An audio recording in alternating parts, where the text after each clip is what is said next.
want to begin by thanking particularly our federal delegation for being with us today. The Homeland Security Director, our Administrator, Deanne Criswell from FEMA.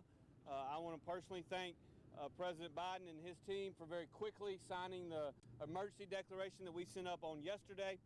Obviously, the resources that the people here in Rolling Fork and throughout Mississippi need, the help is on the way. And I think that's critically important. I want to take the opportunity to personally thank all of the volunteers that are here. What we've seen over the last 36 hours in Mississippi, on the one hand, has been heartbreaking to see the loss and devastation of these communities, but on the other hand, has been inspiring and gives me great reason for optimism, and quite frankly makes me damn proud to be a Mississippian, because Mississippians have done what Mississippians do. In times of tragedy, in times of crisis, they stand up and they show up. And they're here to help themselves, help their neighbors. And as we talk to individuals throughout the devastation back here behind us, first yesterday morning and then again today, what you see is that we've got a lot of good people that live in this great state. And I'm proud of them, and I'm proud to represent them, and I'm proud to take this opportunity to get as many resources here as we possibly can. As you know, and Secretary Mayorkas will mention this, and I'm sure our FEMA director will as well, but in our emergency declaration, we started with the 4 counties that were hardest hit, clearly, and the President approved both public assistance and individual assistance for the individuals in those communities, and we appreciate that. In addition to that, we're going to continue working. We've got MEMA and FEMA joint teams on the ground here, but also joint teams that are doing their thing from our Emergency Operations Center in every region.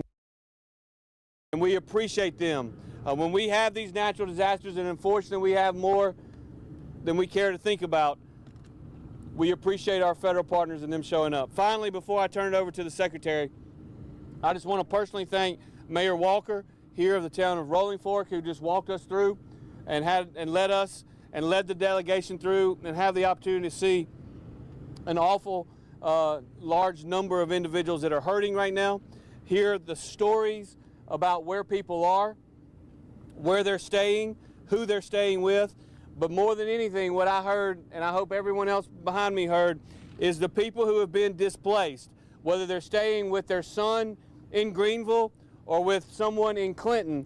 Every one of them has said, well, Mom or Dad or me, I've lived in this community for 30, 40, or 50 years. I want to continue to live in this community, and I can assure you we're going to do everything we can through housing and other means to get those people back in this community as quickly as we possibly can. And so with that, again, I want to reiterate my thanks to Secretary Mayorkas and his working with the President to expedite our emergency request. Thank him for being here on the ground in Mississippi. It matters to these people. It matters when their federal partners are here. It matters when their local representatives are here. And so, Secretary Mayorkas, thank you for being here. And I'm going to turn it over to you. Thank you, sir. Thank you. Appreciate you. Thank you. Thank you very much, Governor. I want to echo the sentiments that the governor expressed. And I want to echo 2 words: heartbreak and inspiration. We walked down the street of this town, seeing devastation on both sides of the road. And Congressman Thompson and I were able to speak with an individual who traveled from Houston, Texas, just to help the people of this town. And he said something I thought was very appropriate and very powerful, that one can see photographs of the devastation, but there's no substitute for actually seeing it in person. And that is indeed what we've come to do. We've come to see it in person, to communicate to the people of Mississippi that we are here, not just today, but for the long haul. It is heartbreaking to hear of the loss of life, to see the devastation firsthand. It is also, as the governor expressed, inspiring to see the people of Mississippi come together, and not just the people of Mississippi, but the people of this country, to come to assist those in such dire need. It is also inspiring to see the first responders, the disaster response officials, the volunteers, even individuals who themselves have survived the disaster come, rise, and help their fellow Mississippian in a time of such great need. The President has directed us to be here to assist the people of Mississippi, to be here on an enduring basis, not just through the response, but through the recovery as well. We are mindful of the fact that that will take time, but we are here for the time it will take. We see extreme weather events increasing, only increasing in gravity, in severity, and in frequency. And we have to build our communities to be best prepared for them, to prevent the devastation to the extent possible, to be able to quickly respond and recover, to prove ourselves resilient. We cannot do that alone. We need one another, and that is what we are here to communicate, that the federal government, under President Biden's leadership, is here to support Mississippi, to support the governor, to support the senators, Hyde-Smith and Wicker, to support the members of Congress, to support the local officials, Mayor Walker.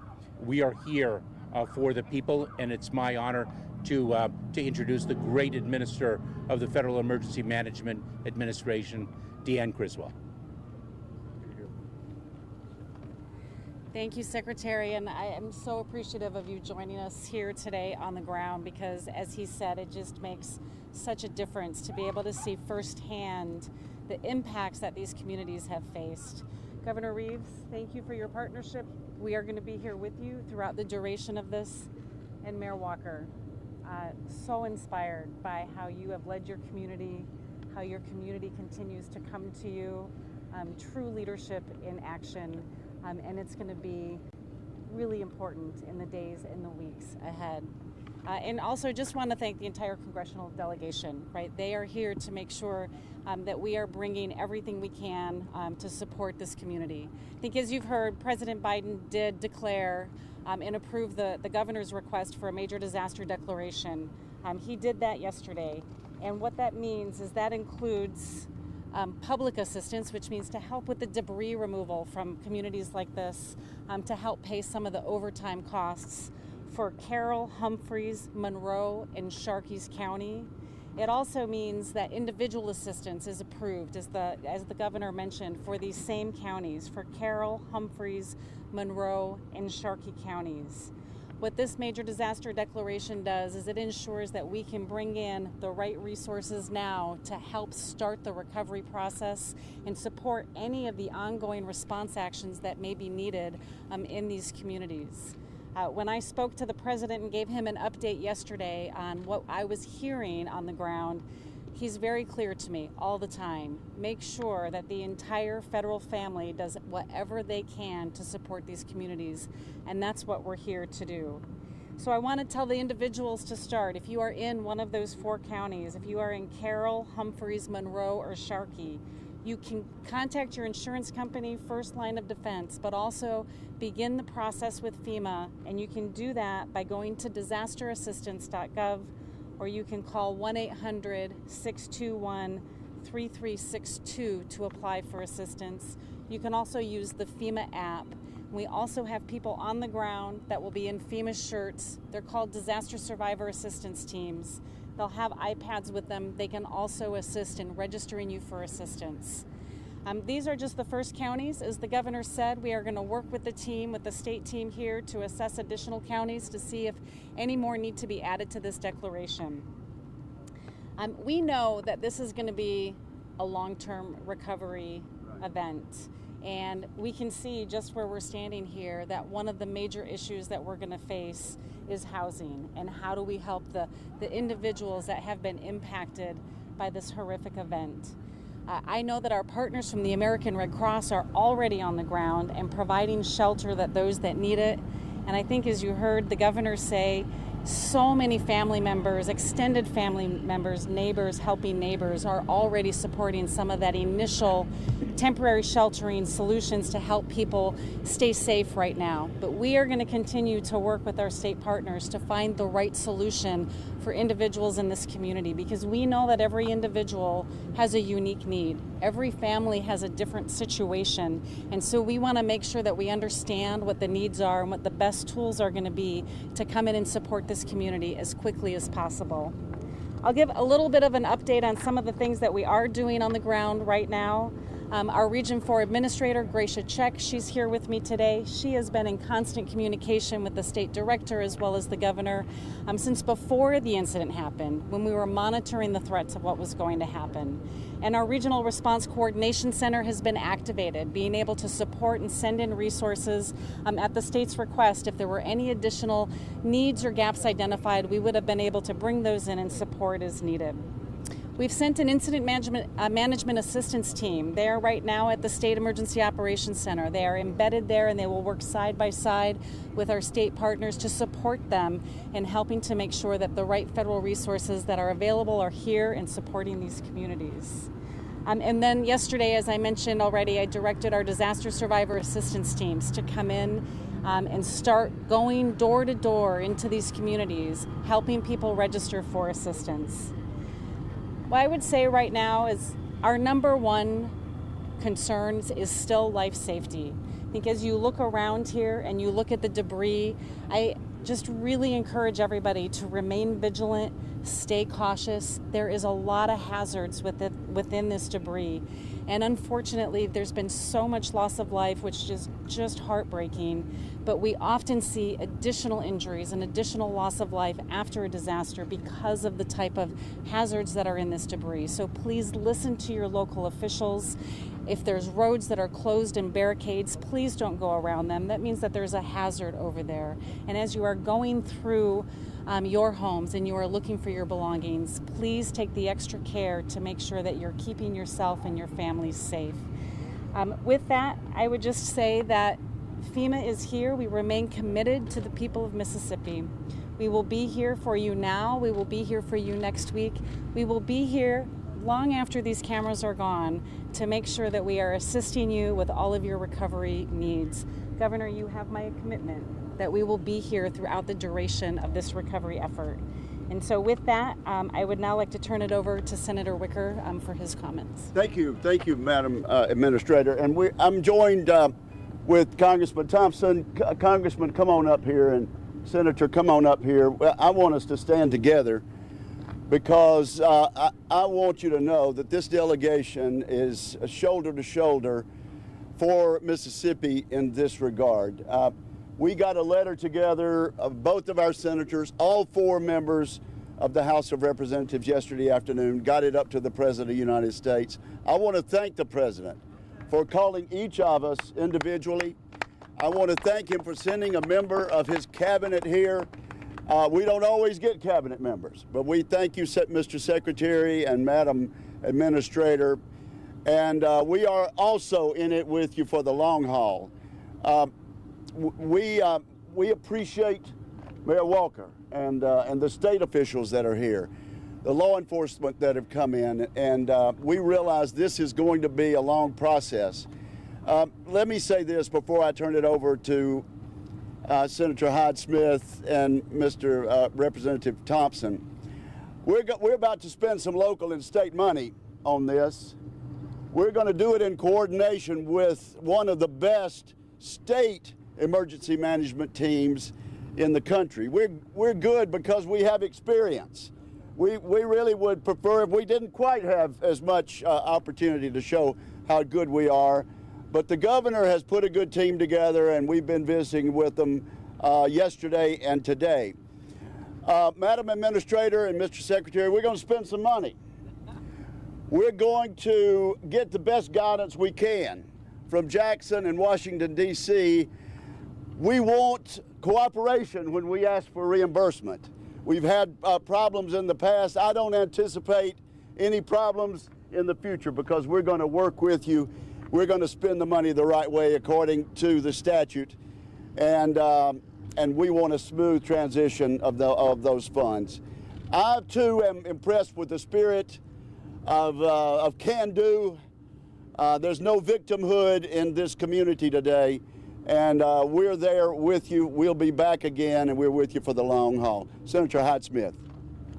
Thank you, Senator Wicker. And I tell you, when I got the text Friday night and Saturday morning started coming to my phone, I knew it was bad, but until I got here yesterday, it is undescribable until you see this. It is our job to step up right now. We were over at the Napa Autos Parts store. We got in a circle and we prayed, and that is certainly what we need. This morning, early on national news, I saw a gentleman talking about being in one of the houses, and he said after the storm, it got quiet, but I heard children crying.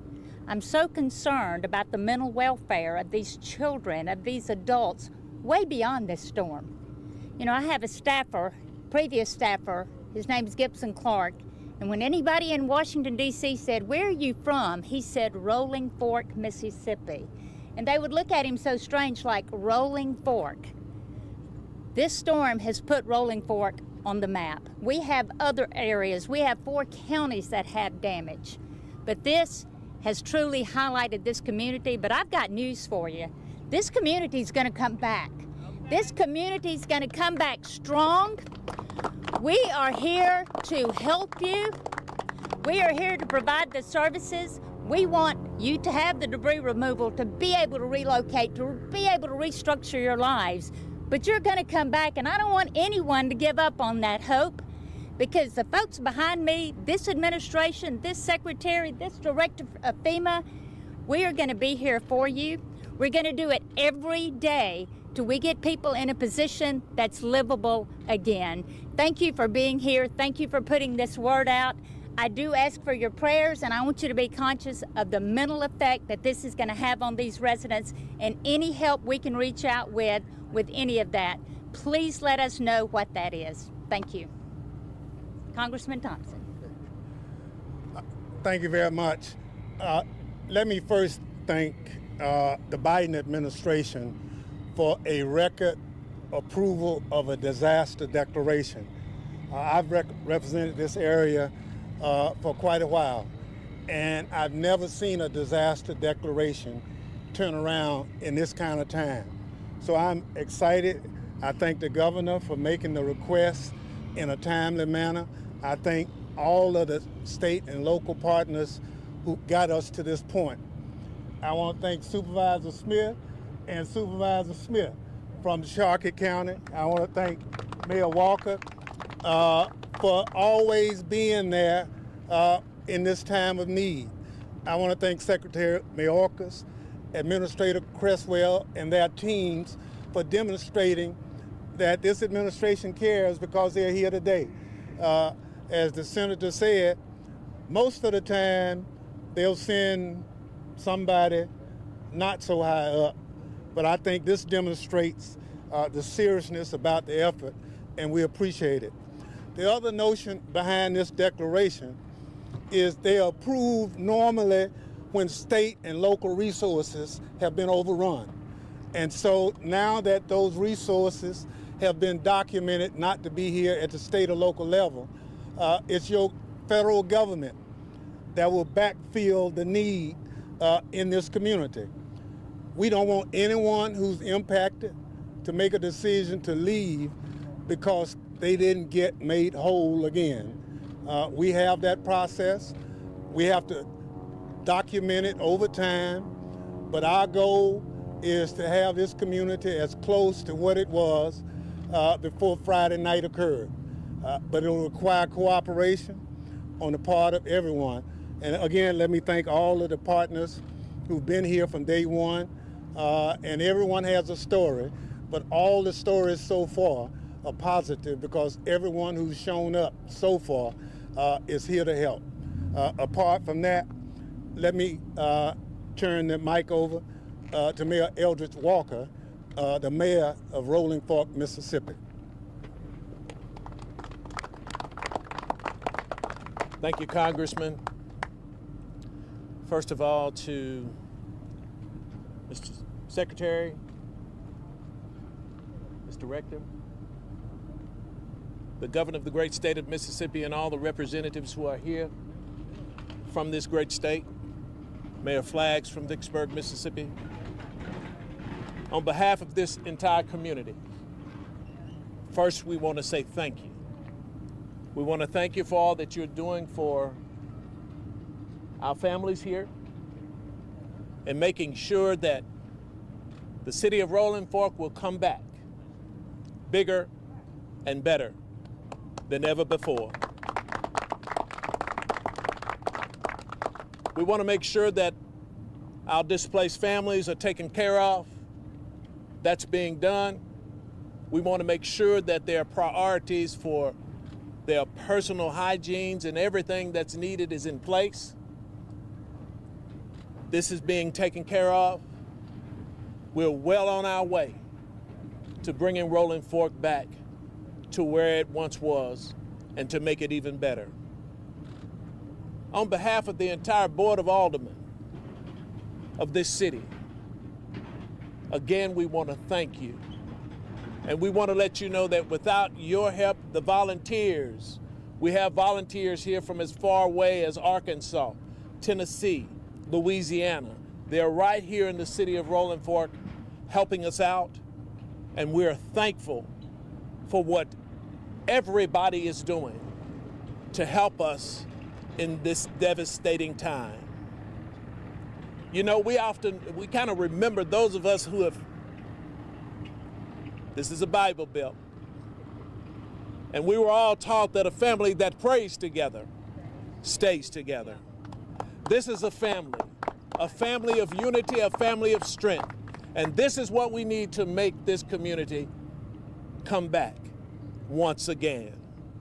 And lastly, I'm not only just the mayor of this community, but I've lost personal friends. I'm also the local funeral director. Now, I'm having to meet my families, those who have lost loved ones, and help them make it through this traumatic time. But you know what? I'm a firm believer that when you do right, right will follow you. And I think that I've been prepared to take on this task, and I'm going to do it in the name of the mayor of the city of Rolling Fork and of the man that I am and that God has made me to be. So I want to thank each of you who are here for all that you have done and all that you will do in future days. Thank you so much. Thank you, Mayor. Thank you for doing right. Thank you for doing right, not just in these times of tragedy, but every single day. Thank you, thank you. I'm going to open it up to questions, but before I do, I just want to remind everyone that we are here in Rolling Fork, and Rolling Fork is certainly devastated. But this disaster did not stop across that road right there. I made stops yesterday with the Humphrey County Sheriff in Silver City, and in Winona, and in Amory, and there's damage in Smithville and Vaden and a lot of other places throughout our state. And so while we're all here today, please know that we also are thinking about our friends and neighbors in those communities and the resources that the President approved yesterday after my request for a declaration will be provided in those communities as well. And so we've got a lot of press here today, a lot of national press here today. And we're here in Rolling Fork because as the storm came across the Mississippi River, the most and the first major damage occurred right here. But it's not unique to here. As I walked through those communities yesterday, I promise you there's a lot of hurting in other places in our state too, and we're going to keep them in our prayers as well. And so with that, I'm going to open the floor to questions. Yes, ma'am, I'll start back here.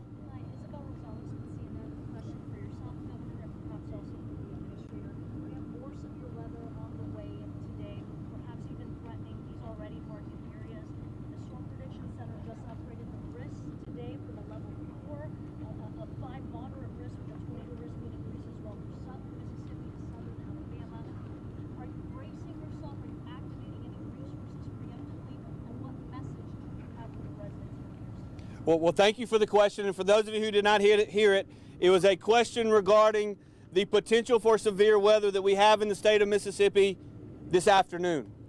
Now, we have been monitoring that very, very closely.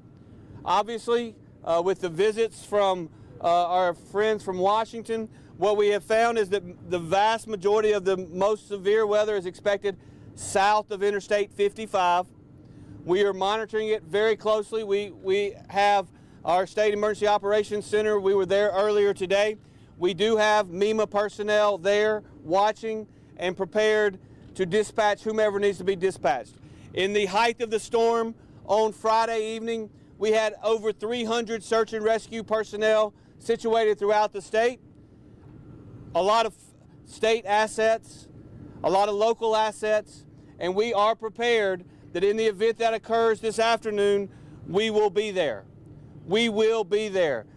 Senator Wicker mentioned earlier, it's unfortunate, but we've had to deal with these kind of storms a lot in Mississippi lately. A lot of you may or may not know, I got sworn in January of 2020. In my first 14 months in office, we had 14 federally declared disasters. We've got a great team of emergency management professionals, not only at the state EOC, but a great team at the local level as well. And yes, we have been in communication with them to be prepared. Obviously, South Alabama is also in those lines for potential severe weather today. What we've seen, much like the storm that occurred here Friday night, is in the 24 to 36 hours that are leading up to this afternoon, it appears that the risks seem to be getting worse and worse, not better. And when you stand here and see this, what feels like a beautiful weather day in Mississippi, please be aware and please know if you are south of I-55 in Mississippi today, there are significant risks. We are prepared. We obviously have a lot of assets and a lot of resources from here to Amory and everywhere in between, but in Mississippi, we will have people prepared to go if and when necessary. I'm going to ask the Secretary to comment as well if he would like, or Deanne, either one. I would say one quick thing, and then I'll turn it over to the administrator, and that is that people should listen to their local officials and heed their warnings and follow their instructions with respect to what to do if, in fact, a severe weather event is imminent. Yeah, what I'll add to this is that we have teams on the ground now with our incident management assistance team that's embedded at the EOC to help support any requests that the governor and his team may ask. I got to tell you that the first responders through this event that just happened are amazing as they responded out into these communities, the countless lives that they saved while many of them had probably damage to their own homes. Very impressive. But if there's additional assistance that's needed, right? Very capable state. If additional assistance is needed, we can move that in quickly, and we'll support the governor in whatever his requests are. And I just want to echo what the Secretary said at the end there. Know how you're going to get information. Know how you're going to get these alerts, because these weather systems change rapidly, and then know what your actions are going to be so you can protect yourself and your family. Those two pieces of action right now are going to be incredibly important, as we know that these storms are dynamic and they change quickly. Thank you. We have Mac here, as those of you who are local know, is our Emergency Management Director at the State Emergency Operations Center. And I just asked him to make sure that we didn't not cover everything, and he says we're okay. So I'll start over here. Yes, sir.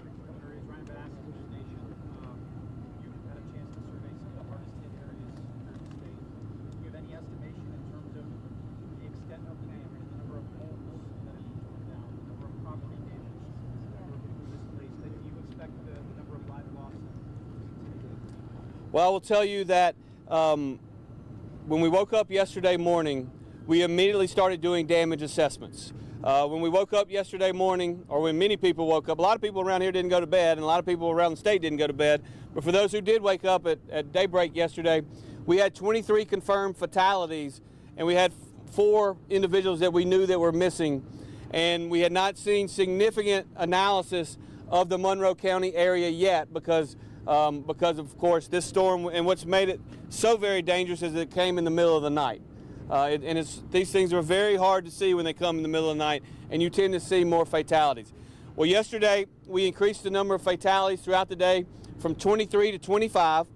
The 4 people that were missing in Sharkey County, when I was with the sheriff after I left here yesterday, almost around noon or maybe a little after, they had found those 4 individuals all alive.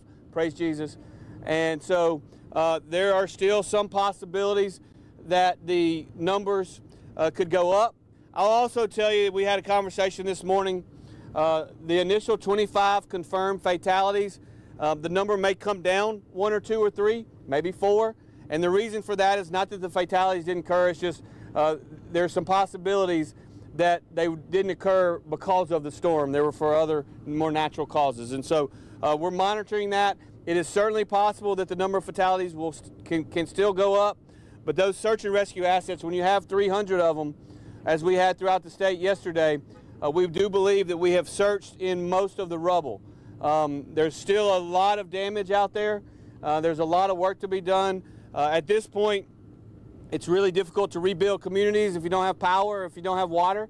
And those are things that, through the public assistance that we've been able to secure from our partners at FEMA, we'll be able to get those up and running and operational very, very quickly. And so I can't give you exact numbers at this time, but just know that aside from the number of people that we have back at the state EOC monitoring this weather in South Mississippi today, we also continue to have assets that are monitoring and assessing damage, and the easiest thing that we can do is continue to work with our local people to get that done. Yes, sir. Can you give us a breakdown on the number by each county of deaths? Yeah, I don't have the exact numbers in front of me. I believe that there are 13 in Sharkey County. Is that right? The mayor stepped away. I believe there's approximately 13 in Sharkey County. I believe there's approximately 4. There's approximately 4 in Humphreys County. And I know that there's approximately 3 to 4 up in Monroe County, but we will get you the exact numbers after this is over. Mike has them written down. Some of that we're not able to give out yet, notifying next of kin, but we'll get you the information that we have when the press conference is over. Yes, sir. Governor, how important is it for local, state, and federal government, even though they might not always get along, to put aside differences in times like this?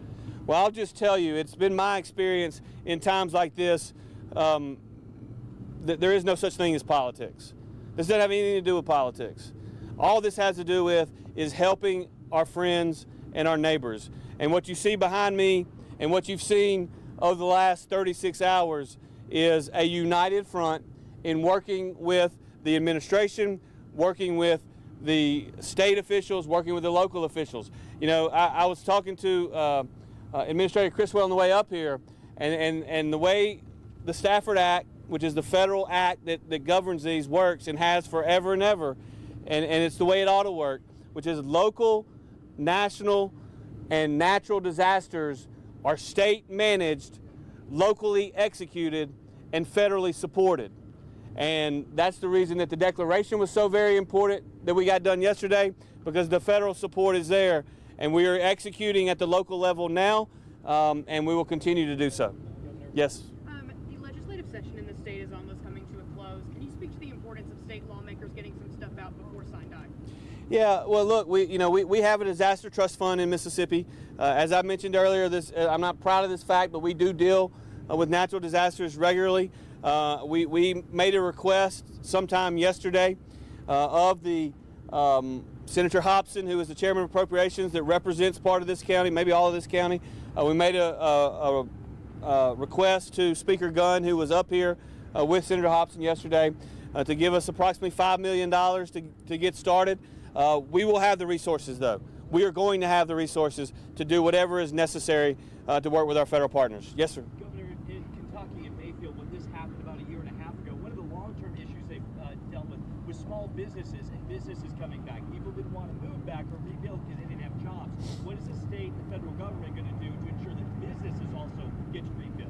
Well, I will tell you that, and that's a great question, and I will tell you, I spoke to I don't know how many, countless governors yesterday, Republican and Democrat governors that were reaching out to help.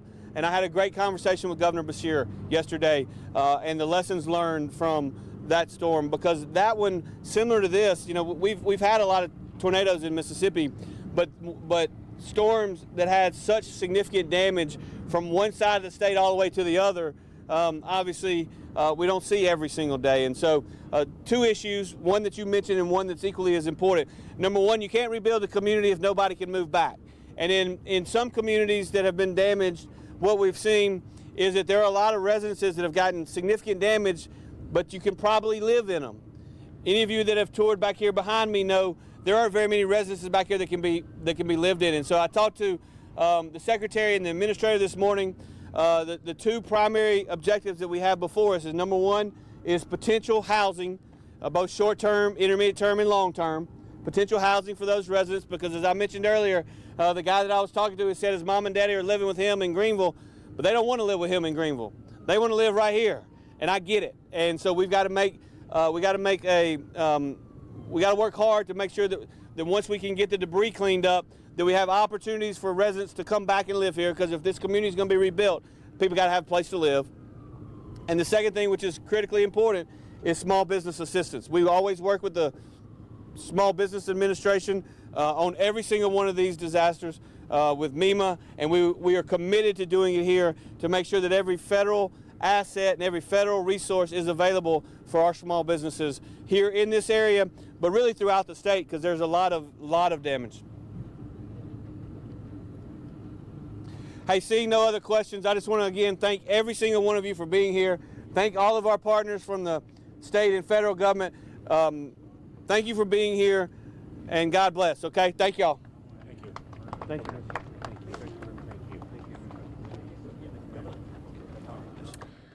Okay, you were just listening in to that update there, and you can see to the right here, these are some new images that we are getting in from Rolling Fork, Mississippi, the destruction from overhead, just such catastrophic damage, as you heard officials talking about there, and also just hearing from both the governor and FEMA and other local and other officials there on the grounds as they were talking about all of this damage. They were saying that the four counties that were hit the hardest, so Carroll, Humphreys, Monroe, and Sharkey, they're telling people to start asking for help and for assistance, that FEMA is there on the grounds, and they can do so online or by contacting FEMA directly. So different ways that people can start to try to get help for all that has happened over the last couple of days. And the governor also saying there that the number of fatalities could go up, but also could go down. And the reason it could go down is they are going to have to see if all of those deaths were directly related